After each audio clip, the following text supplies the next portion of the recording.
Meh, meh, meh, meh, meh. Crunchy, creamy cookie candy cupcake.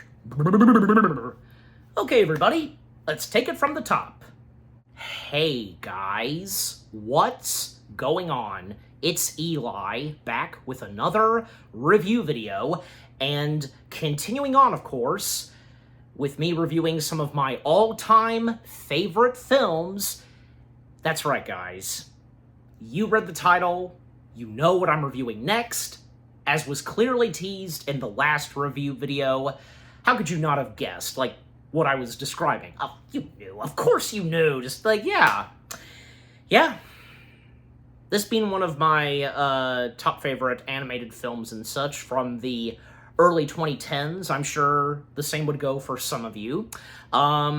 This was definitely, at the time, a huge milestone. It made animation history. And it's unfortunate, this being an underrated animated gem, but obviously there are those like myself that just love and appreciate the heck out of this one animated film that was unlike any other animated film, being one of those that just, was mind-blowing and all that. And it, again, it made animation history. Not being something Disney, Pixar, DreamWorks, Blue Sky, this being completely different from any other animated film. And in that lineup of animated films where they're very different, but at the same time still good, having a different taste and flavor.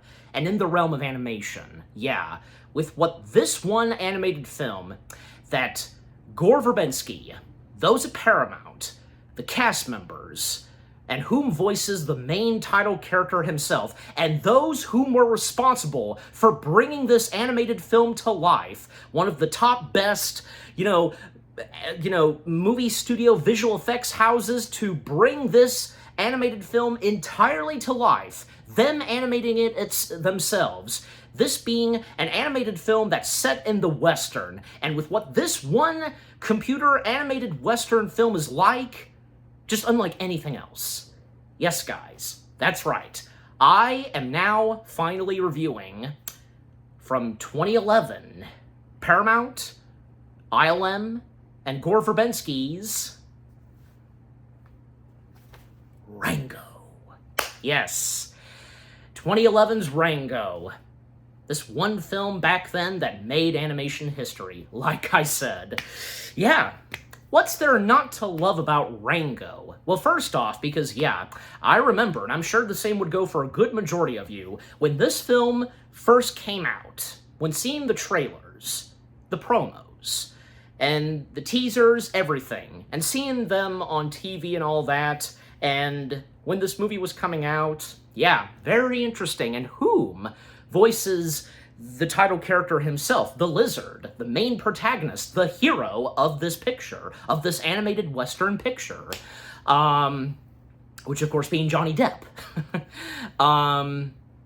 Yeah, and when eventually the film, of course, came out in theaters, my dad and I, we did go see it in theaters. I think we were the only two there who went to go see this in theaters. I think it was just as I recall, it was just the two of us. I don't know, because I guess the certain time we went to see it, nobody else attended. I don't know. Maybe a few did, but just, my memory on that just a bit fuzzy. But I think, yeah, it was just mostly just me and my dad, the only two in the room watching this film. And as I recall, at that time when seen in theaters, I enjoyed it, and my dad did too. Yeah, thought it was very interesting. And over the years, and, even up to now, because I just love this movie more than I did originally. You just have those feelings where you really enjoyed this film, like if it's live action or animated, but, the more it hits you and you would become invested in it and all that, you would have more appreciation and love for it. You know what I'm saying? Just like, yeah, you all have been there before, I'm pretty sure. Yeah. With what Gore Verbinski and those from ILM, short for Industrial Light and Magic, brought to this animated Western computer animated flick was amazing, from the genius mind of Gore Verbinski. And along with him, in addition to, writing the script and all that, developing the story, good old John Logan, and with Depp playing the title character, how the style of this movie looks, and with its plot line having to do with water and all that, and being set in the Western, and, you know, our main characters are animals and such, whom are, you know, the town Western folk and all that. And they've got a little troubled situation, a big troubled situation, I should say, when it comes to water in the desert. Yeah. I mean, it's not every day, like, you would always have water in a hot, blizzering desert and all that, you know what I'm saying? Just like, yeah. And in the case of this type of desert that our main characters reside at, and our main protagonist, where he would officially reside at, accidentally, but in a good way eventually, and how our main protagonist would be mistaken as a hero, and he's going through an identity crisis and all that, and, you know, he would play the part of the sheriff, the hero of the townfolk. Little do they realize that, yeah, there's a liar reveal in there. And with our main antagonists, and knowing that our main protagonist is not who he seems to be, just like, yeah, and with great visuals and the emotion, the hilariousness to it, everything that was written on paper and brought to life in animation by ILM, just breathtaking. Need I go on? Yeah. Yeah, but just overall, Rango, it's such a underrated animation gem, and in my opinion, I would view this definitely being in the, what, Animated Films Hall of Fame? It would be in there somewhere. Come on, because, like I said, need I have to say again, like, how much of a huge impact this left off? And you know, when it came to the Academy Awards, might as well go ahead and mention this, because when it came to the Oscars, it was the only animated film in the 2010s where it won Best Animated Feature, because, yeah, just not a Disney or Pixar film won that year. Rango won. It was well-deserved, yeah. And kind of similar to what happened in the 2000s. I mean, yeah. I mean, technically, 2 or 3, because they won the Oscars for Best Animated Feature, like, well, you know, most prominently Shrek and Happy Feet, but I think you get my point, just, yeah. Then eventually, you know, after Rango won the Oscar, fast forward, Into the Spider-Verse would win that Oscar. Yep, another non-Disney Pixar film taking home the Oscar. Yep, well-deserved. And yeah, I mean, even Into the Spider-Verse made animation history as well. And I think it's obvious and no hard feelings when I say this, because definitely Rango being the top best animated Western flick, because, like, the last one we had gotten at that time was, say, Home on the Range. But again, no hard feelings on that, because I have some fond memories of that. I really enjoy it, and with what I had to say in my review of it. Just, okay. But yeah, just, again, overall, Rango, what an amazing animated film this is, without a doubt. Okay, now, with the first things I've had to say about Rango done and out of the way, now, as always, for me, read the description / the story. A chameleon who has lived as a sheltered family pet finds himself in the grip of an identity crisis, as I did mention. Rango wonders how to stand out when it is his nature to blend in, when he accidentally winds up in a frontier town called Dirt. He takes the first step on a transformational journey as the town's new sheriff, the hero and all that. Though at first Rango only roleplays, a series of thrilling situations and outrageous encounters forces him to become a real hero. Yeah, legit. Later on in the film, and towards the third act. Anyways. Alright, so now with reading the description / the story done and out of the way, as I sometimes do, get into some background. Yeah, the background and history and the making of Rango, very interesting, and if you've seen the behind the scenes of it too. But yeah, long story short, because yeah, the idea for Rango all began back in the early 2000s, around 2003, The idea sparked that year with a meeting between Gore Verbinski, John Carl, and David Shannon. And, the idea of this animated Western film centered on desert creatures, and with it having Western themed, as I said. And also, another way to put it, a Don Knotts movie that's a Western centering on a chameleon/lizard as the main protagonist. Interesting. And when thinking about that, and for any of you, that's a good comparison, because, when it comes to this lizard and Don Knotts, sharing a few things in common, wouldn't you say? And some of the characters that the late, great Don Knotts has played, Yeah. Like Barney, for example. Anyways. And, Verbinski would gather a small, trusted team, including writer John Logan and artists, at his home for 18 months. Holy cow. Creating storyboards, concepts, and scratch dialogue before major studio involvement. Yeah. However, that would be put on hold because, when it came to 2003 and it was in development and such, then came the first Pirates of the Caribbean film, Curse of the Black Pearl. That being a huge milestone for Verbinski at the time.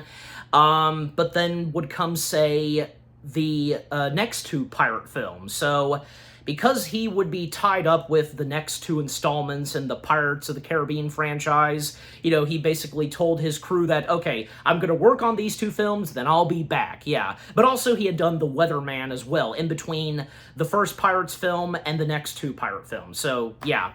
After directing the next two installments, he was exhausted, and it blew a lot of energy out of him and such when it came to the next two installments. And not to mention that, as we all know, Dead Man's Chest and At World's End, they were being filmed back to back, in that same territory, just like, say, the Back to the Future sequels, being filmed simultaneously, back to back and such. So, after directing the pirate films, Verbinski would take a couple of years off, directing another movie. But of course, eventually, he would come back to developing and bringing to life Rango.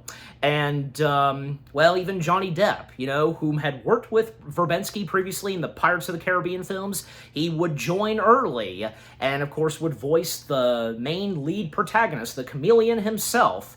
And, when it came to the unconventional animation, Verbinski, he treated it like a live-action film, because Verbinski, not being very used to stepping into the realm of animation and, in fact, directing an animated film of his own, and developing complex camera angles and blocking using storyboards and animatics before full animation began, notes, and cinematage. Yeah, I think I said that right.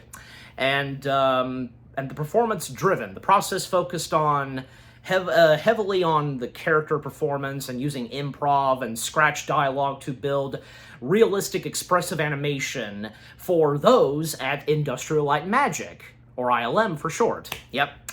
And with the film, is rich with references to Western cinema and all that, using visual storytelling and iconic archetypes, yeah.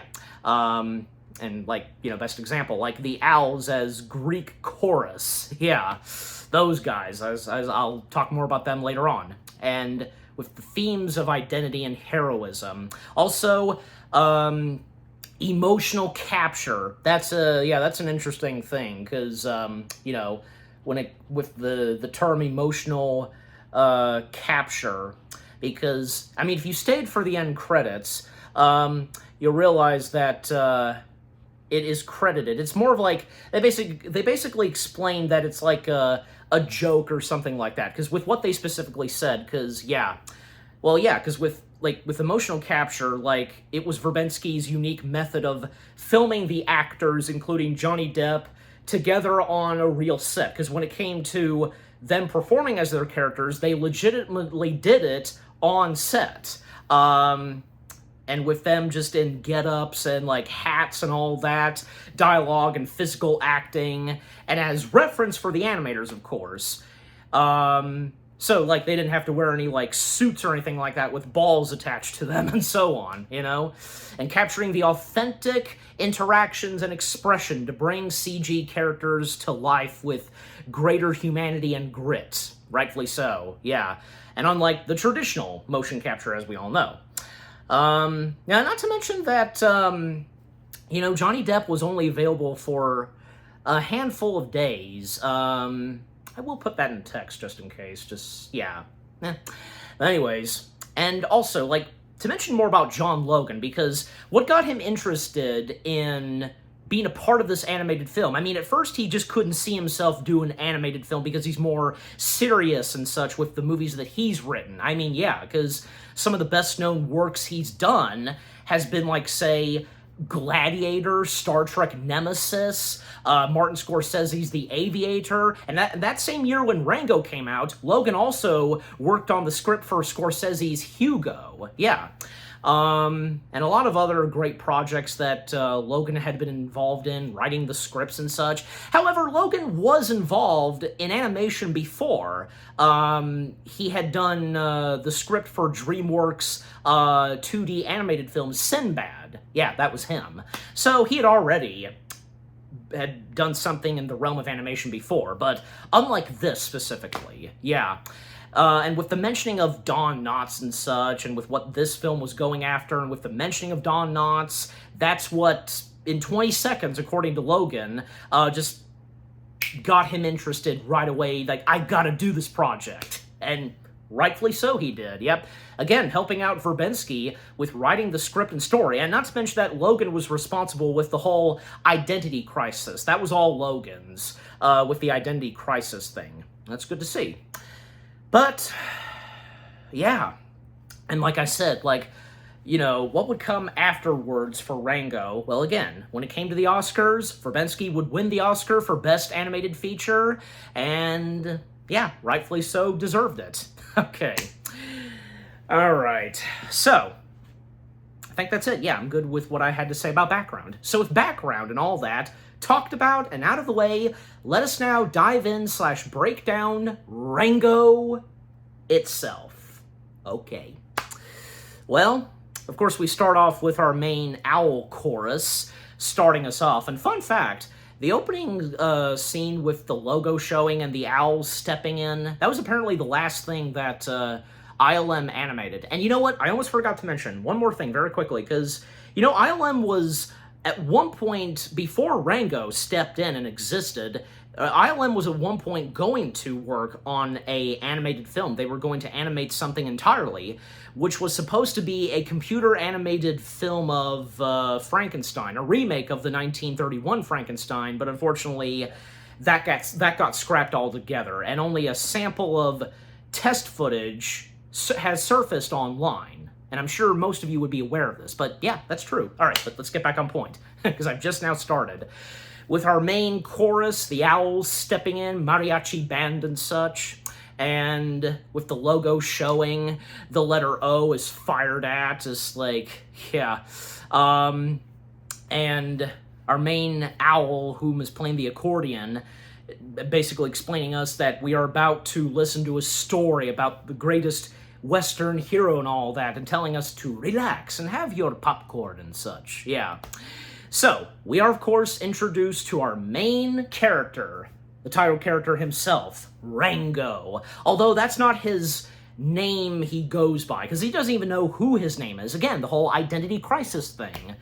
So, basically, yeah, our main protagonist, well, because he, is having some fun, like, setting up a stage, and, you know, he's got these, like, figures, like, playing various parts, like, you know, he's got a wind-up orange fish toy, Mr. Tibbs, you know, playing a villain. He's got, like, half of, like, a mannequin doll, you know, just the body and one arm, you know, like, playing the love interest, and while, like, a dead bug is in the pool of water, like, you know, playing the father, I'm gracefully ill, and that is a pretty funny way to start off the film. with Rango's taste in acting and all that. And then, like, he would have a moment where, who am I? Because he could be the sea captain, or everything else he talks about, like, paleontologist and all that. But to speed things up some, because he would become stranded, like, out of nowhere. He would become stranded when, in the Mojave Desert, after his Terrium, falls from his owner's car by accident. They almost got into a car wreck. And, well, like I said, coming up with his own stories and such, and the glass Terrium would break as it hits the road, and, well, luckily he manages to survive. That's one lucky chameleon. And now he's stranded out in the hot desert. Yep. The water dries up very quickly, and with the blizzering sun striking at him, he even sheds twice. It was funny. And then he would hear a voice.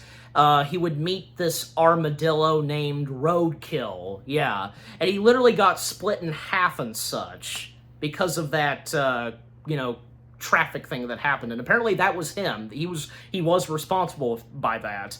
And Roadkill, the armadillo, being voiced by Alfred Molina himself, another great talent in this film. And, because that's another thing, because besides Johnny Depp, there's so many other great talents that are in Rango. Oh, yeah.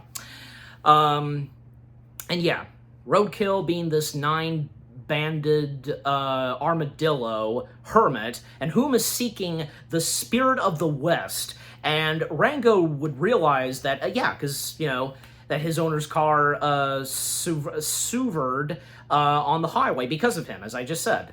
And, well, Roadkill directs the perched chameleon, to find water at a town called Dirt, and where the water comes in through a mysterious rite on Wednesdays. Every Wednesday, that's when water emerges at this town called Dirt. And the town of Dirt is a day's walk away into the desert, according to Roadkill. And away from the highway and such. And, in Rango, he would try to help Roadkill, sit up and such, but then, after, Roadkill mentions a metaphor, more cars come in, because, the road was silent for a little bit, but then it becomes loud when traffic comes in, and sending Rango flying all over the place, even, hitting a window of a car where it's a Fear and Loathing Las Vegas reference. Yeah, because Johnny Depp's character in that film, that getup he's in, exactly as this one human we see behind the wheel. That's nice. Well, even say Rango at the start of this movie, kind of wearing the same kind of shirt almost like what Johnny wears, and if you've seen Fear and Loathing Las Vegas, of course. But yeah. But, once again, Rango survives from being flown from the traffic and such, the wind and all that. And, and once again, Roadkill would lead to where Rango needs to go. Yep. That way to Dirt and such. And while wandering the desert, and when at one moment we once again get another song number from our owl chorus, which is a pretty good one, welcome amigos. Even at one point, Rango looks at them like, do you mind? Just yeah. And also, at times in this movie, the main owl singer establishes to us that, at some point, the lizard is going to die. Well, we don't know when exactly, but I think it's obvious, no, he's not gonna die. Yeah. So, then at one point, he would be told by someone to blend in, a frog telling Rango to blend in because, of a red-tailed hawk that emerges. And, he would try to blend in various ways, but unfortunately, he would get noticed by the hawk, and a chase would pursue, and, it's quite funny, because with that chase sequence between the Hawk chasing Rango and all that. I mean, even when Rango manages to avoid being eaten by the Hawk, eventually when he gets into this glass bottle, and even when the Hawk grabs it and, you know, like, cuts it with his claws and drops it, just, yeah, and landing on that frog, because, you know, I'll kill you, and so on, but because, yeah, he's moving up and such, yeah, the Hawk noticing him too, and like, oh, let me in, I'm sorry, you know, friends, like, I'll let you kiss my sister, and the glass bottle breaking, and just, yeah, and he laughing in Rango's face, but he would get snatched by the Hawk, yep, and, it's funny, because the last line we get from him is, "You son of a bitch!" It's we don't hear it because the Hawk squeaks and all that, you know, it caws. It's great. And by the way, that frog being named Rockeye and being voiced by a pretty good, talented voice actor, Joe Nunnis, if I even got his last name right. But again, you know me sometimes. So after that, well, later that evening, Rango would, he would call it a night and such, and he would sleep, and then Rango would have a surreal nightmare, and before meeting someone that is somewhat friendly, kind of, at first, but yeah, the nightmare he's having, like we see, like, cactuses turning into rattlesnakes, you know, like, rattles from a rattlesnake, and seeing Mr. Tibbs, and just the mannequin figure, half of it, and then water emerging, and Rango drowning, but yeah, water comes out, and Rango just, like, seeing, like, water disappearing, but he tries to quickly go for it, until, yeah, because he would meet the desert iguana herself, Beans, played by Esla Fisher. Yes, another good talent in this film, and yeah, Esla Fisher as Beans, well, of course, she was fantastic, and the voice performance she delivers to Beans, like, very authentic, with that accent, just, yeah, get your slimy hands off my boots, like, oh, man, so good. And yeah, because, you know, from Johnny Depp to Esla Fisher, our two main characters, well, of course, they were fantastic, and Johnny Depp as the title character, fantastic. What do I specifically have to say about Johnny as Rango? He's just outstanding. That's all I can really say. And you guys would think so too. Anyways, so Beans, whom is, again, a desert iguana, a hot-headed but good-hearted desert iguana rancher, and who has a tendency,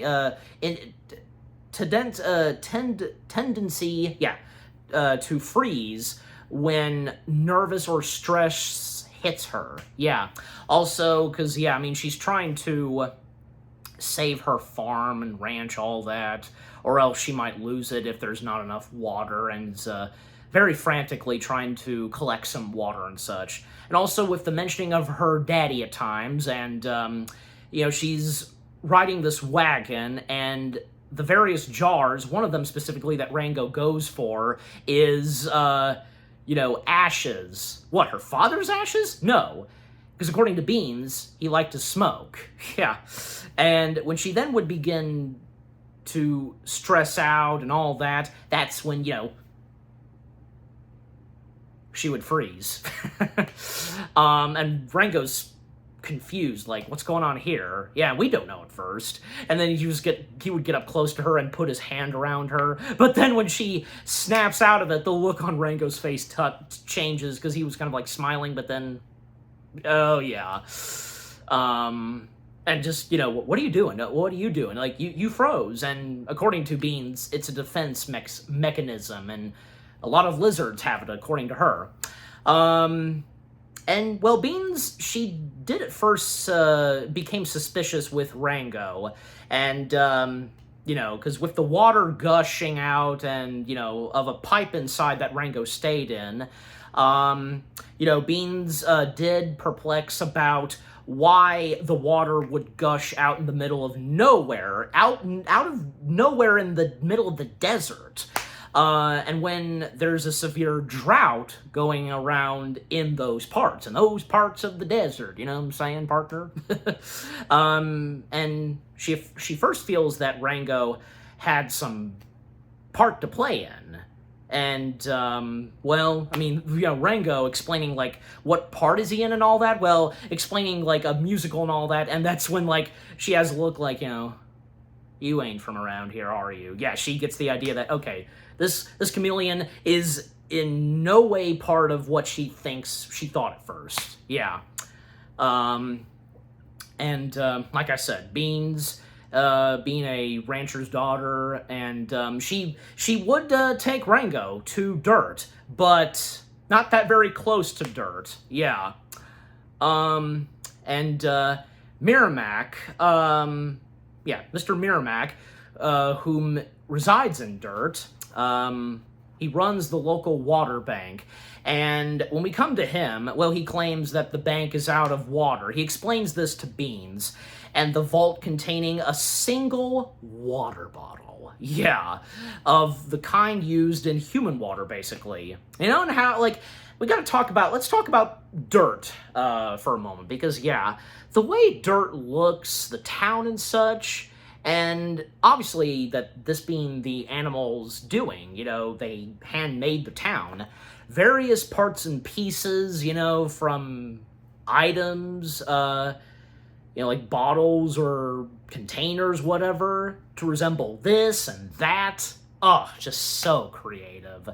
And that's what's great, like, just, yeah, because it's obvious, like, you know, when it came to the ILM crew and everybody else, like, yeah, being very creative with how dirt specifically looks, how it was built by the desert animals, how they brought to life dirt and such. That's amazing. You know, even on the, yeah, as I recall, on the Blu-ray, even get, like, there's, like, this feature where, like, a walkthrough around dirt, getting more best looks at dirt. I think you know what I'm talking about. And for those of you, of course, that own the Blu-ray and such, and, well, of course you saw the thumbnail, so, yeah.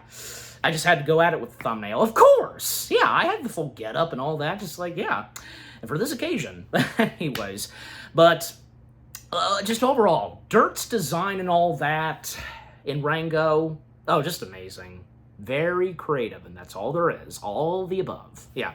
But getting back on point, because like I said, with how much water is left in the vault, in a single water bottle, and that has some water left as people are not making any disputes. Yeah, Beans is worried that without the water, as I said, without it, you know, she'll lose her ranch. And Beans would mention to Merrimack that someone is dumping water in the middle of the desert, and she's seen it with her own eyes. And Merrimack finds that hilarious and finds that hard to believe, and asking her if it was one of her special times, you know, and imitating, like, her freezing. But no, of course it wasn't, because, I don't know, because come to think of it, like, she would be able to still see what's going on while freezing? Yeah, I think so, because with what's specifically described, and with her freezing and all that, the defense mechanism, you know. Anyways, and coming back to Rango, because, yeah, Rango would, yeah, when we see him enter the town bar, in fact, because, you know, how some of the characters that first interact with Rango, including, like, you know, some of the kids, like, how they treat Rango, like, one threw a rock at him, and one of them has a funny interaction for him, like, you know, that's a funny-looking shirt and all that, and Rango getting back at her. Priscilla, yeah, and Priscilla being played by the young, you know, good, talented Abigail Breslin, yeah, and all that Priscilla can say is, "You're a stranger. Strangers don't last long," and all that. Yeah, and Priscilla being one of the other main characters, oh yeah, Priscilla was good too. And yeah, we all love Abigail Breslin and with what she does, and she, of course, did not disappoint. Yeah, so, and Rango trying to blend in, like, trying to imitate those that are walking in various ways, like this, or like that, or like trying to spit, but he's got no water, saliva in him, with how dry his mouth is, no water. But overall, he would enter in the town bar, and how everybody reacts to him, they just go dead silent, dead quiet. But when he approaches to the main counter, he would ask for a glass of water, then Everybody would just laugh in his face and such. And the maid bartender would give him some cactus juice instead. And just like, yeah, even like, say, a fly who went for some of the cactus juice that was accidentally poured. It's apparently too much, and it even kills the fly, and one of his eyes pops out. Oh my gosh. And by the way, because that, oh man, because the characters that reside in dirt, so colorful, right? Yeah. And Buford, that's his name, whom is the bartender, you know, cactus juice and all that. That being Blake Clark himself, yep. And whom would be the new voice of Slinky Dog. And by the way, there's another fellow Toy Story cast member that's in Rango. We'll get to him when we get to him. But you know who it is I'm talking about. But I won't mention him just yet. To go ahead and mention the other characters, because, yeah. First off, like, it's okay, yeah. A couple of other characters that are voiced by the same person who voiced Miramac. Good old Stephen Root. Oh yes, he also voices Doc, whom is a rabbit who has only one ear, and there's also Mr. Snuggles. There's also Ambrose, being voiced by the late, great Ian Abercrombie, and, you know, believe it or not, this film reunites both Ian and Verbinski, because they previously worked together in Verbinski's first ever feature film he directed, Mouse Hunt. If you remember Ian's appearance in that, good on you. Yeah. He was like the guy hosting the auction for the house, you know, the brother's father's house and all that. If you remember, good. Just, yeah. And the other characters, like, yeah, we have Waffles being voiced by James Ward, Byre Kit. He also voices Gordy, Papa Joe, Cousin Mert. A couple of characters, like the characters, some of the characters that he voices we do see a little later. Yeah. And there's also Elgin, if I said that right, being voiced by pretty good character actor John Cothran. I've seen him in a good majority of, like, he had been in a couple of Star Trek stuff and other various movies. Like, yeah, very big character actor, and a good one, of course. He's very talented. And there's also Delia and Maybelle, both being voiced by Patrika Darbo. I think I got it right. And there was another kid. Yes, yeah, Spoons. Yeah, because he plays with spoons and such. Two spoons clicking one another. Spoons being played by, and he was a big character of Dirt. Spoons being voiced by Alex Menguan, if I said that right. There was also Corizo, voiced by Hemeke Madera. Parsons, voiced by Mark Crash McCrary. And Elbows, being voiced by the one, the only Charles Flesher, a.k.a. the voice of Roger Rabbit. Yep, him. And nice to see, because, you know, a nice reunion between Charles Flesher and ILM. Yeah, because, well, ILM most prominently working on the visual effects and all that of bringing Roger Rabbit to life. Anyways, and you know, Charles Flesher, one more thing on Charles Flesher, the fact that he was in two films that made animation history, Roger Rabbit and Rango. Especially in the case that ILM worked on both projects. What a coincidence. Coincidence? I think not. Anyways. Some of the other characters, like Fergus and Hitch, both being voiced by Lou Temple. Boo Cletus, yeah. Fresca and Miss Daisy being voiced by Alana Ubach, if I said that right. And even Gore Verbinski doing a couple of voices. Voicing Sergeant Turley, Crevis, Slim, Loop, Marcia. Oh yeah, because like some of the owls, yeah, because obviously the owls, like, they get some voice. They of course have a few voice lines too. Yeah, and one of them that does get a voice line asking the main owl lead, like, "Is the lizard going to die soon?" Soon. All right, but taking a break from talking about the cast, the voice cast members and all that, let's get back to, you know, breaking it down. So, yeah, back on point. So Rango would then be asked by Spoons about his identity and, you know, who are you? Because, you know, him being new in town. And once again, the whole identity crisis thing, who am I? Well, looking on the back of the bottle that contains the cactus juice, like, Rango, but then, like, he covers the D and it's Rango. So that's when he would get the idea, because, like, yeah, using bravado, yeah, and perseveration to fit in, and he would present himself to the townfolk as though as thou drifter named Rango, and well. Also, he would talk about, like, say, and this would be brought up by him, about he's the fella that killed the Jenkins brothers, all 7 of them, with 1 bullet. And he would go into detail about how he killed them Jenkins brothers and all that with 1 bullet, and the 7th brother died in a different way, just like, yeah. And then he would quickly run a fool of outlaw, Gilla Monster. Yeah, Bad Bill. That's right. Being voiced by another great talent in this film, Ray Winston. Yes, good old Ray Winston, voicing Bad Bill.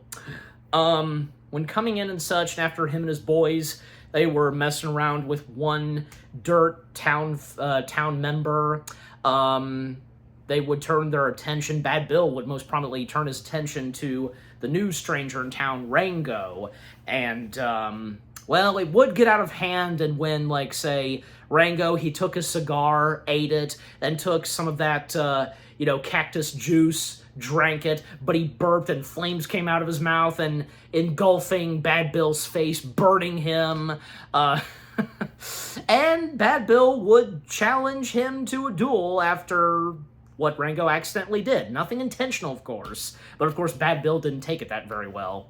And luckily, Rango, he would avoid a shootout with Bill when Bill is scared off, as well as his fellow men, by the Hawk's return. Yeah, the Hawk is back. He ain't finished yet. And, well, Rango, he doesn't see the Hawk yet. He doesn't notice the Hawk behind him, and believes that, yeah, Bill ran away from him, because being too scared by what Rango was gonna do. And Rango boasts about his bravado to the town residents, and who were all converting in their homes due to the Hawk's presence and such. And once Rango notices the Hawk, that's when he would keep it casual and, like, slowly, and then walk away, run away fast and such, yeah. And thus, another chase would pursue between the Hawk and Rango, and, like, yeah, because Rango going into a bathroom stall, tying himself up with some toilet paper, Rango outrunning the Hawk, and then he would go into a vending machine, the Hawk would quickly spot him, take a quarter, and dial the numbers, and yeah, basically it was red vines, yeah. He was in a red vine package, and he took that red vine like he did with the toilet paper, tying him up and such to it. And then when he would hit a water tower, well, because, like, a gun that he was given to, and on account of, you know, it was given to him by Bad Bill, well, he would try to use the bullet to fire off, like, the rope of the red vine and such. However, the bullet backfired, it started bouncing around, and even at one point hitting the Hawk's beak, and then hitting the water tower, and sure enough, the water tower falls on top of the Hawk, killing him instantly. Yeah. And after that, well, you know, because believing he did so intentionally, the townfolk, they praise Rango, and he is appointed as the new sheriff by Dirt's elderly desert tortoise mayor, yep, which being voiced by another great talent in this film, the late great Ned Beatty. And yeah, as I said earlier, another Toy Story voice cast member that's in Rango, yep, Ned Beatty, of course. We've got Blake Clark and Ned Beatty in this animated film, and seeing as how they would reunite in an animated film, and how the previous year they were in Toy Story 3, and, you know, most prominently Ned Beatty voicing one animated antagonist to the next. Of course, we all know in Toy Story 3, he was Lotso. Oh yes, one of the top best evil Pixar villains.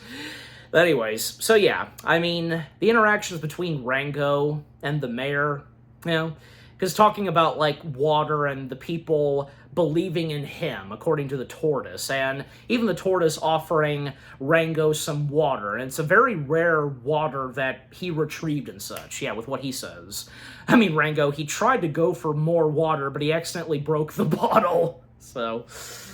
Anyways, and meanwhile, the town folk, they would worry that with the hawk dead, the infamous Western diamondback rattlesnake gunslinger Rattlesnake Jake, who fears predators such as it is, will return, and even when it's mentioned to Rango. And, well, because it is Wednesday, all the townfolk get together, and when it's high noon and a song playing, they're all in like a trance or something with their own bottles to collect some water. Yep, and that's when, yeah, Rango, a bit confused on what's going on, even accidentally taking a bottle from an elderly animal lady, because, like, they're dancing in the various positions they're doing, and when they, like, punch one another, and Rango punching back at that lady, and because she collapsed and was unconscious, like, yeah, that's when he took her bottle.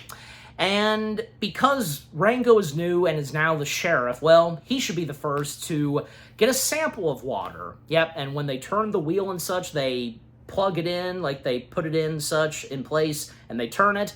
Well, there's no water. It's muddy sludge and all that.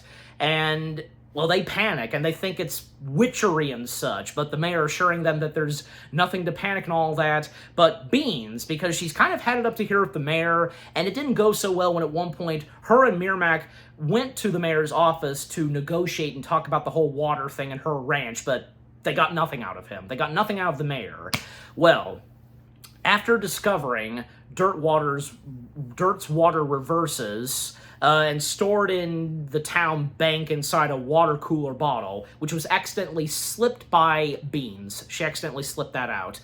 And with it being near empty, well, a skeptical Beans demands Rango's investigate. She demands that Rango investigate this whole situation, and for, you know, to try and do it that evening.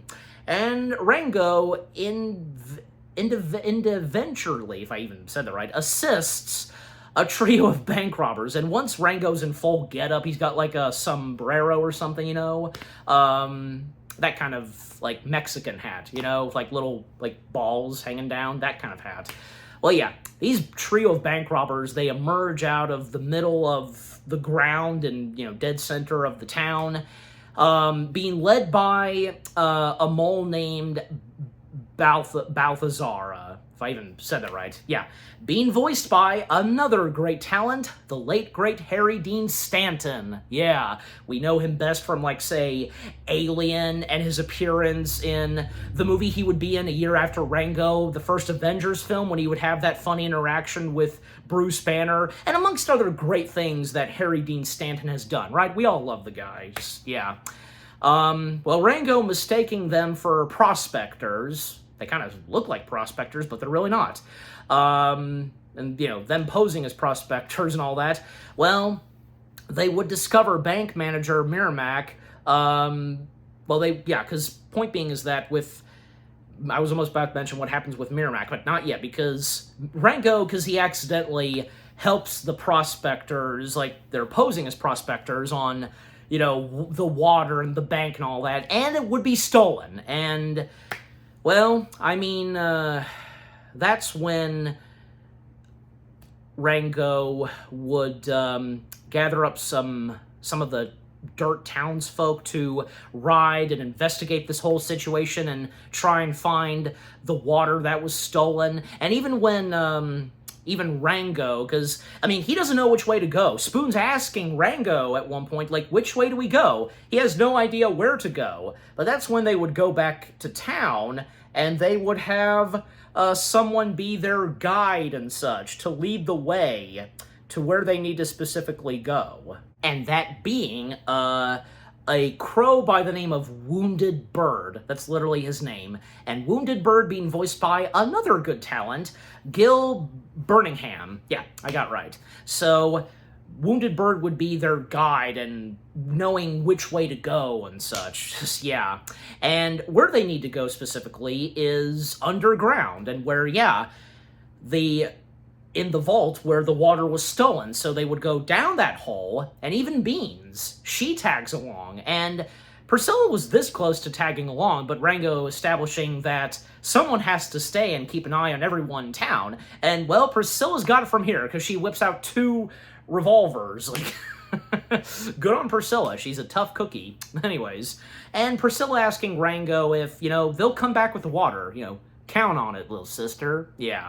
Rango is determined that they'll come back with the water. So, them adventuring through the underground parts and the various interactions that the characters would have, each of them sharing some lines and all that. And yeah, the more we get from these characters, their interactions and such, it's just so great. Yeah. Yeah, because, like, they would discover pipes and the various places that they would go through, an aqua location, as they call it, aqua, and a giant animal with a big eye. What is it, a crocodile or something? I don't know. Maybe you guys know. But anyways, and a few of them getting into heated arguments, and even when Rango tells them to shut up, and he's figuring out something and tells them to put out their torches, and sure enough, there's light up above the ceiling, and that they would follow the light and they would be out in civilization. And that's when they would discover bank manager Miramac dead in the desert from drowning. No, yeah, because didn't get attacked or shot or anything. He drowned. And how's that possible?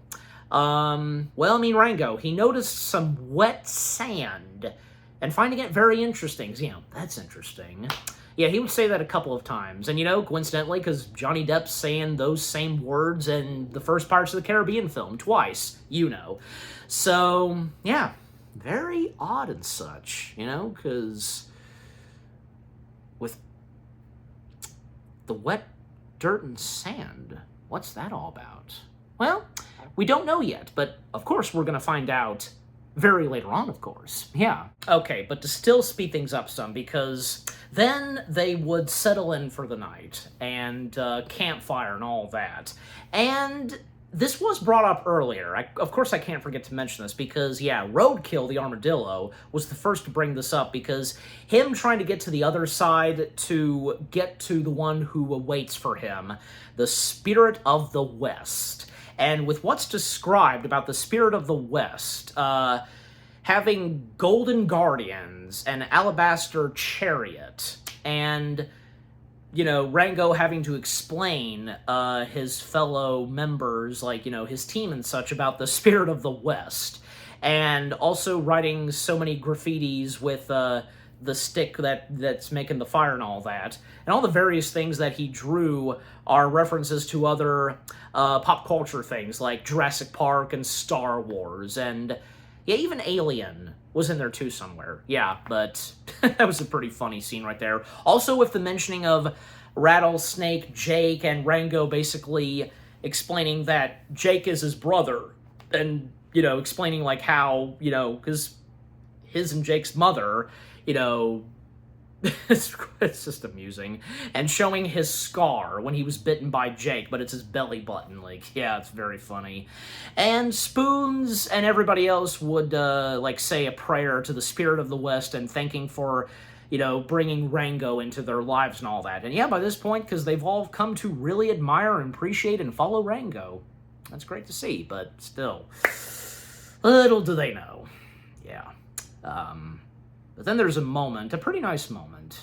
Later that evening, Rango, he can't get any sleep, and he notices Beans, standing up and watching the moonlight and all that, and, thinking that she was, frozen and such, but no. And the mentioning of this specific cactus out in the desert, yeah, being referred to as creepy devil cactuses, walking cacti and such. And, basically depicting as a sentient plant that moves across the desert. and even, like, Beans explaining that them searching for a better place and all that, and searching for water. And Beans, when she was little, she would used to stay up night and watch to see if they would walk and all that, but, you know, never did and all that. And then, like, yeah, more conversations that would happen between Beans and Rango, and if, like, you know, Rango being alone in life and such, and with what Rango specifically says, then at one point Beans does freeze, and Rango just, like, Beans, and, well, he would quickly, before walking off, give a kiss to Beans on the cheek, and he would then walk off, but apparently Beans was playing a trick on Rango. She was pretending to freeze. Huh. Well, nice move, Beans. That was a very sweet moment, wouldn't you say so? Anyways. Alright, but then what would happen next? By the next day, well, that's when they would finally locate and discover, you know, and where they track the robbers to their hideout. They would find them and track them down to their hideout, and they're about to plan to go in and try to bring them in and such.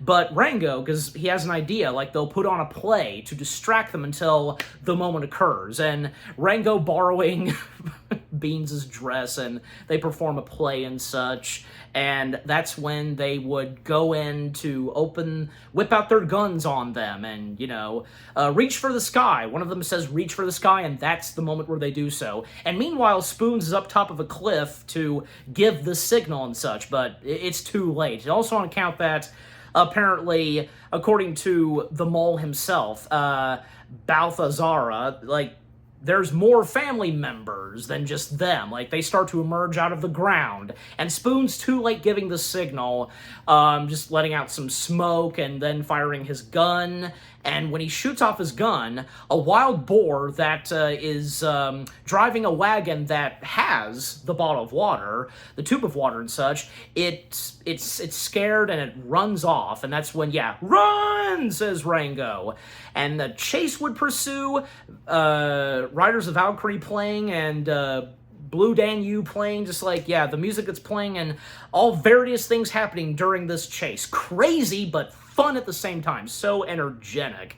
Even Rango, because he would get tangled up when, like, yeah, he accidentally has some rope attached to him, because all, like, the mole's family members riding on bats, chasing after our main characters with the water bottle. But eventually, all the madness would come to an end when, you know, the wild boar driving the wagon crashes, loses control, the water bottle rolls out, and there's no water.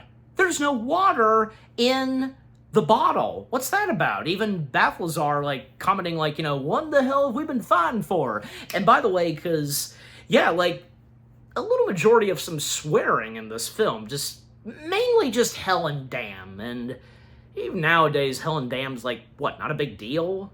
Apparently not. Anyways, not as it used to, I guess. But compared to, say, like, the F-bomb? Yeah. Anyways.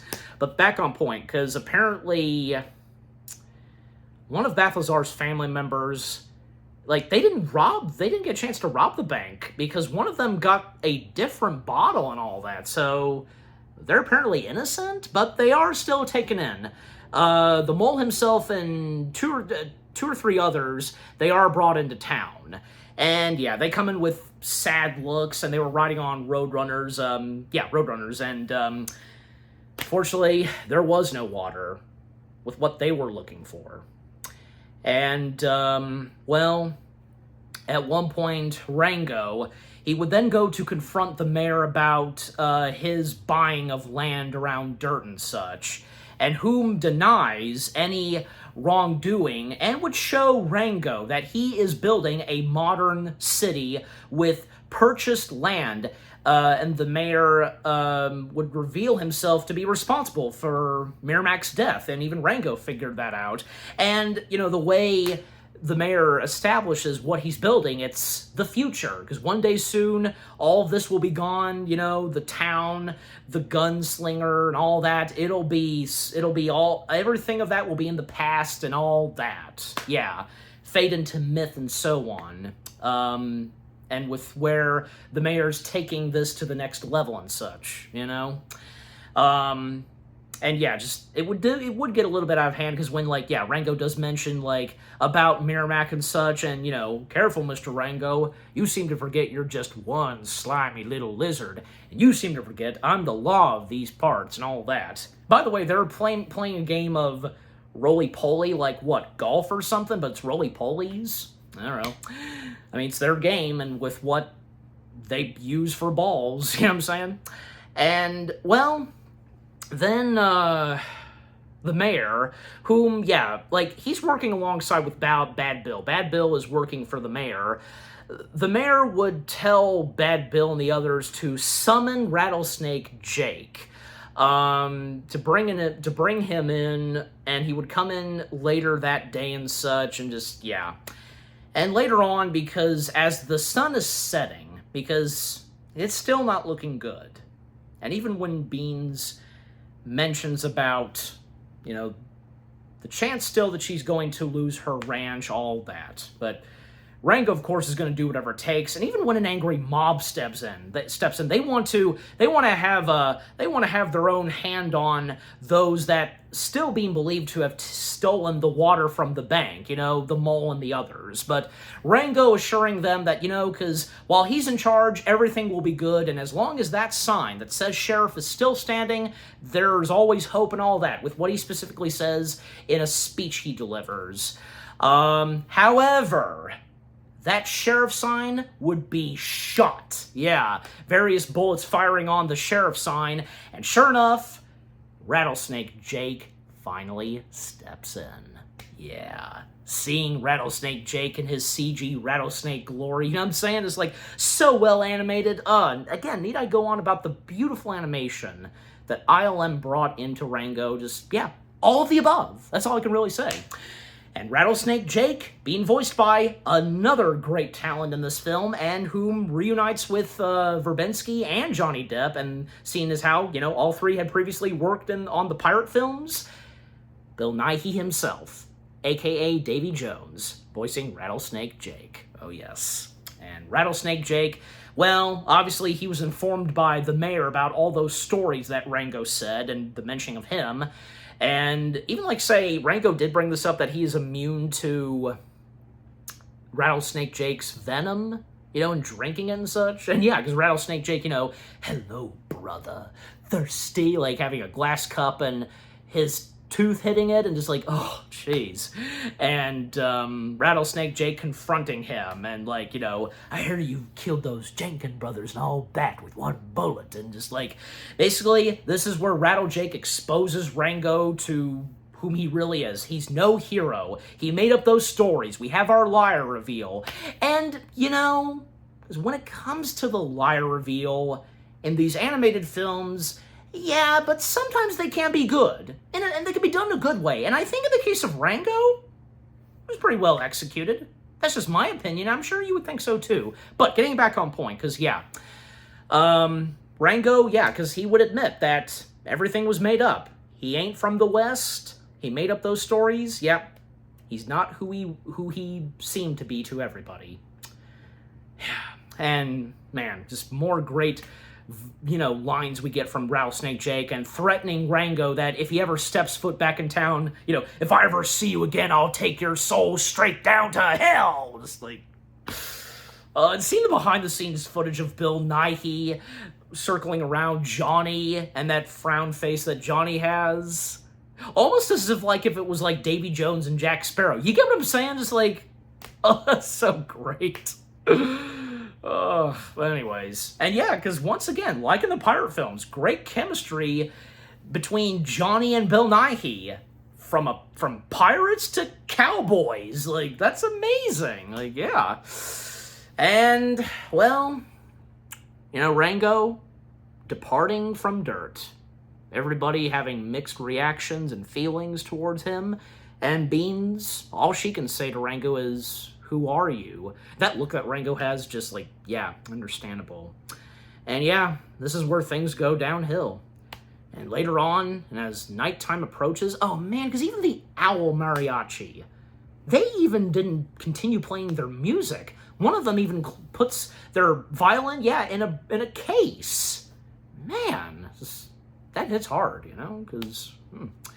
But yeah, Rango, with him wandering away in shame and confused about his identity, the whole identity crisis. Yep, identity dejected and such, and, well, going through the desert, the music that plays, and he would return to where he was separated from his human owners, and where he passes out after he crosses to the other side of the highway without getting hit by a single car. He managed to avoid every single fast-pacing car that was coming through, even reuniting with his items, you know, the half-mannequin figure and Mr. Tibbs, and Rango just having a moment to himself, asking himself, who am I? I'm nobody. Man, it's hard right there. I'm sure there's been some of us that, when you think so, we sometimes can relate to Rango. When you think about it, I've been there too. If you get what I'm saying, if you know where I'm going with this direction, you know, and I feel as though a little bit I can connect with Rango at times. When you think so too, if you get what I'm specifically saying. Yeah. Oh, and also, I have to acknowledge this. The music that's playing during Rango, you know, wandering the desert at nighttime and as he crosses to the other side, the music that's playing, and, you know, of course I can't forget to acknowledge the music and score by the one and only great Hans Zimmer. Yeah, because, you know, because it's great to see, because, yeah, Hans Zimmer reuniting with Gore Verbinski, and after they had worked on the pirate films, and now doing this, yeah, Gore Verbinski, his music never fails to be great to listen to, and with what he brought to Rango, oh, just fantastic. Yeah. Like, you know, there have been times where I actually, like, hum and listen to the Rango fanfare and music and all that in my head. Don't we sometimes just, yeah, have those moments? But the music that's playing at the sequence and moment where Rango is wandering through the desert, and when he crosses to the other side of the road, that's not Hans Zimmer's music. It's actually music by Danny Elfman from a movie that Danny Elfman did music and score for, from a film from 2007 called The Kingdom. And if anybody has seen The Kingdom, and if you're familiar, of course, aware of the music that came from Danny Elfman, The Kingdom, used in this, and it turned out to work very well with that sequence, instead of, like, you know, with music of Hans Zimmer. And, you know, no offense to Hans Zimmer, I'm sure as though, and I like to think that, you know, he thought it was a pretty good idea, fit very well, just, yeah. And I would like to think that probably Danny Elfman, he must have been aware and got a kick out of it, just, yeah. Anyways, and also courtesy of Universal Pictures, you know, because, you know, borrowing that music and such from one of their movies, but anyways. But, yeah, so, you know, like I said, with Rango crossing to the other side of the road, he passes out, and a bunch of roly-poly step in. They carry off Rango, even his hat that fell off him. Yep, they take his hat with him. And he would wake up, and he would find himself meeting face-to-face with the Spirit of the West himself, and whom resembles, yeah, he appears and resembles like Clint Eastwood, yeah, and whom drives a golf cart with a bunch of awards, because the whole thing of Golden Guardians and such, and with the chariot, yeah, we can see what that is. And the Spirit of the West that looks like Clint Eastwood, well, I mean, you'd think that they would get Clint Eastwood to voice the Spirit of the West that looks like him? No, because instead, it's another great talent in this film, Timothy Olyphant. Yeah, and you know, because he does a spot-on good impression of Clint Eastwood. And I'm pretty sure, like, if they actually did get Clint Eastwood to be in this movie, well, that would have been too obvious. And, you know, because it would have been great to hear Clint Eastwood, but, you know, we all love Timothy Olyphant. Yeah, he was perfect. And even like Rango, he first thinks if this is heaven, and the Spirit of the West commenting, saying that if it were, we'd be having Pop-Tarts with Kim Novak. Oh, really? Yeah. And if you thought that was funny with what the Spirit of the West said. And, well, the Spirit of the West, you know, he would inspire Rango, and long story short, telling him no man can walk out on his own story. It's not about you, it's about them, just, yeah. And Rango unexpectedly being in dirt and all that for a reason, and for those people, you know, unexpectedly and such. And yeah, once the Spirit of the West disembarks, now with the aid of Roadkill and the mystical moving yuccas, if I can say that right, the walking cacti, yeah. Well, Rango would learn that Dirt's water supply is controlled by an emergency shut-off valve, yeah, in a water pipeline to Las Vegas. Okay, wasn't it obvious that the location of where this desert is, and on the count of Dirt being very close to Vegas, obviously, yeah, and in which the mayor has been manipulating and recruiting the robbers clan to aid him, yep. And by figuring out all the details, you know, the mayor having been in the desert before the desert was split in half because of the road, and when water was taken by those in Las Vegas and all that, and building the future, some wet dirt and such in the desert, all that, the flashbacks he would get, even like say one moment where Rattlesnake Jake, when he had both Beans and Priscilla in his snake coil, he licked Beans' face, and his tongue was wet. So, yeah. So, when Rango puts it all together, he would return to Dirt, and yeah, when we come back to Dirt, well, the mayor would try to negotiate with Beans and offer her a drink of water, and have her sign the deed to hand over her land, the ranch and all that, and with the mentioning of her father being a burden and such, but, oh, it backfires for Beans, you know, not viewing her daddy as a burden and just like, you know, keep your water, now keep my land, and with what she specifically says, and, you know, the mayor just looking at Jake just like, you know, just, yeah, giving him the cue to threaten Beans, like, you know, sign the paper or I swear by the fires of the, you know, flames of the black pit and all that, I'll you know, crush out your eyes out of your skull, make your eyes pop out of your skull and all that. And he's going too far with this. Even Bad Bill and the others, they find it shocking, you know, even the mayor's like, now hold on, Beans, hold on, Jake, there's no need to, and, well, Jake doesn't care, like, let me do my job, you brought me in this town, and I'm gonna do it and all that. Sign the damn paper, woman. Go to hell, as she's struggling to talk. Where do you think I come from, says Jake, and then he would say, look into my eyes. I want to see you die. And she's struggling, like, almost losing breath, but yeah, once Rango calls out for Jake, yep, that's when we have an epic showdown, yep, because showdown out in town, and we, you know, of course, a duel, and with a single bullet. Yeah, and actually, little does Jake realize that this is a diversion, so the clan and the walking cacti can turn the pipeline's valve to flood the town with water and free the falsely accused robbers. Yep.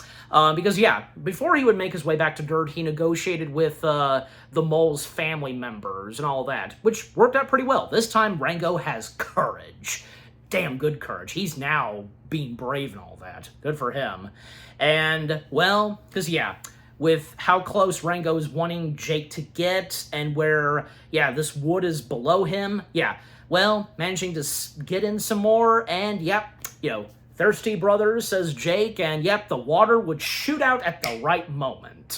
And, yep, the town is flooded with water. It's a miracle, shouts Spoons. Oh, even at one point, Wounded Bird tried to distract Jake, but, yeah, I mean, Jake can hear the clicking of the gun, you know, pulling back the trigger, and Jake did shoot Wounded Bird, but only, like, hitting him by one of his arms, you know. That was a big mistake, as what Wounded Bird specifically says. But, yeah, that's when he would slither in some more, and, yep, and the water's shooting, and Jake is just wanting to unleash on Rango, kill him, put holes through him, but supposedly a hawk steps in, because Rango's saying, it's a good thing I brought backup, because, yeah, a hawk stepping in, Jake takes cover, but then he would realize from the reflection in a window that it's, you know, it ain't no hawk, ain't nothing but bats. it's the mole's family members riding on their bats and Jake unleashing his gun on them. But he loses and runs out of bullets. And it only takes one bullet, says Rango. And Jake is like, you ain't got the nerve. Try me, says Rango. And yeah, Rango's serious. Because when Jake earlier gave Rango a gun with one bullet, at first he didn't have any, like, killing face in him or all that. But he did this time. He did this time. This time for sure. But the mayor, however, forces Rango to surrender by threatening Beans' life, and he would lock both Beans and Rango inside the glass bank vault to drown, because it's starting to raise up the water. And like, say, Rango having an idea, like plan A, like, you know, like knocking on the glass, you know, help! Open the door! That doesn't work. Then he goes for plan B. He takes off the scarf, like, you know, it's covering her mouth, and, you know, because he has a plan B, and Beans, like, and he's got a bullet in his mouth, and, like, Beans is like, you came back, and she goes in for a kiss, but she accidentally swallows plan B, as Rango explains, and then, bad timing, she freezes.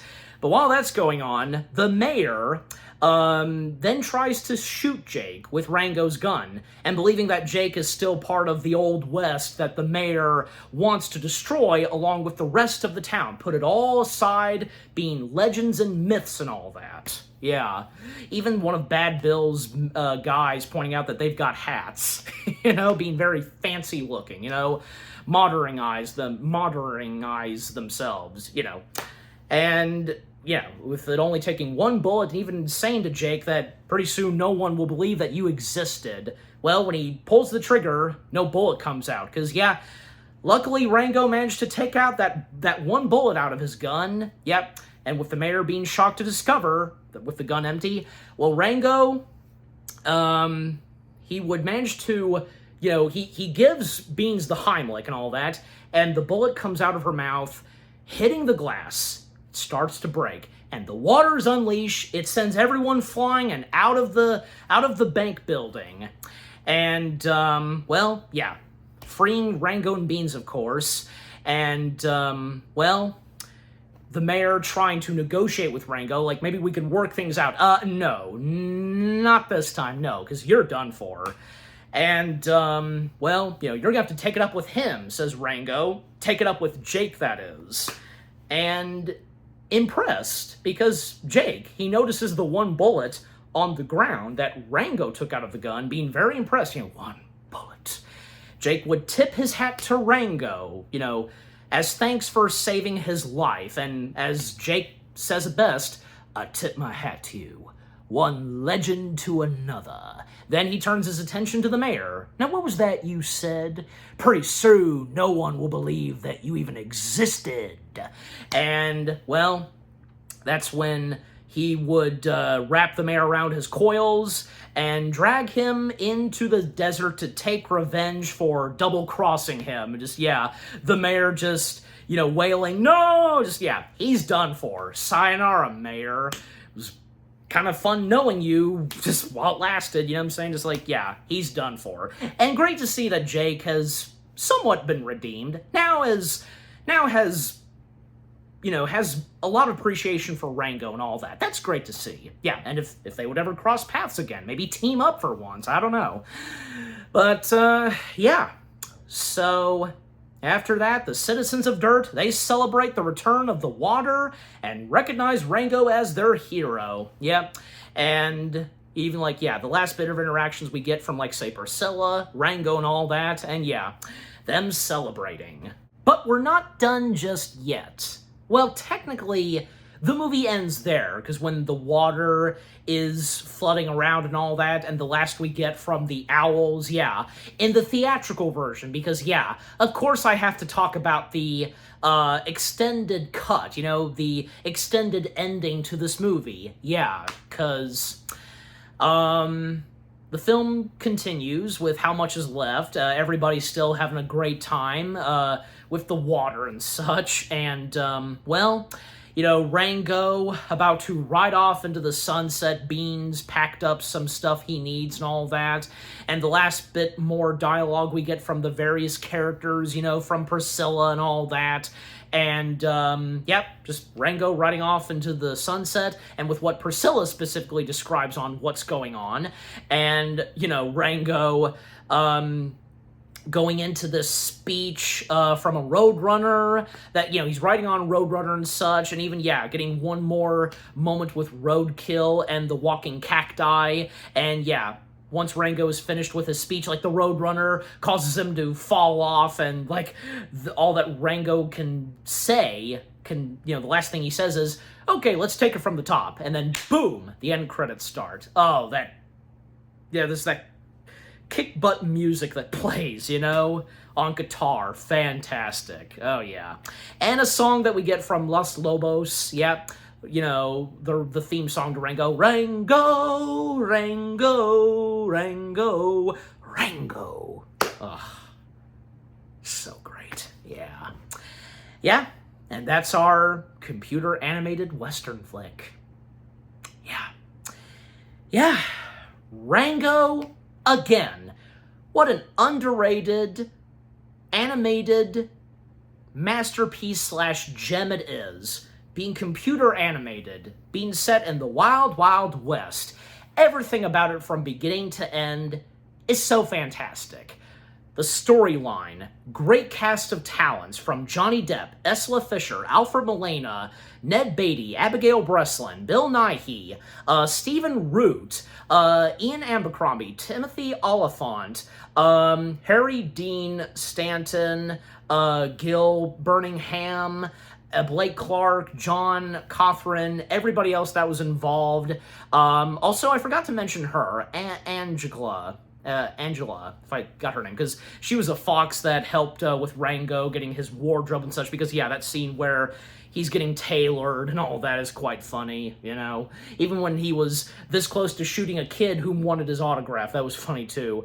And all the other cast of characters and the owl mariachi band who tell the story and such, they were fun to watch and listen to, and when they intervene with the story, they had some good moments. And the Hawk, every other character that's in this movie, so great. The animation, done by the one and only ILM, beautiful and still looking amazing to this day. Has not lost its touch. When you say so, still looks fresh and new. Just, and that's great to see. The music and score by Hans Zimmer, the songs and the use of songs that are incorporated and all that, a sample of music from Danny Elfman from The Kingdom that's in there, as I explained, the funny, hilarious, heartwarming, emotional moments, the lie reveal that happens, the drama that happens, the suspension, the climax, moments where you're just like, oh my gosh, and just really getting invested into this animated Western. And just with Gore Verbinski's wonderful direction, how it looks, its style and all that, just need I go on? Just overall. And in closing, with my final thoughts and such, Rango, a underrated masterpiece of an animated film, an animation gem, being a computer-animated Western centering on a lizard. This guy, just need I go on. I love Rango, and I'm sure the same goes for you. And I'm giving Rango, well, what the heck? And it's obvious. 10 out of 10 stars. Yes, 10 out of 10 stars for Rango. And what about you guys? What did you think of my review of Rango itself? What are your fondest memories of Rango? Did any of you, like me, get to experience this in theaters? Do you remember when the commercials and trailers came out? And owning a DVD and Blu-ray copy? Owning any merchandise of Rango? And again, as you saw in the thumbnail,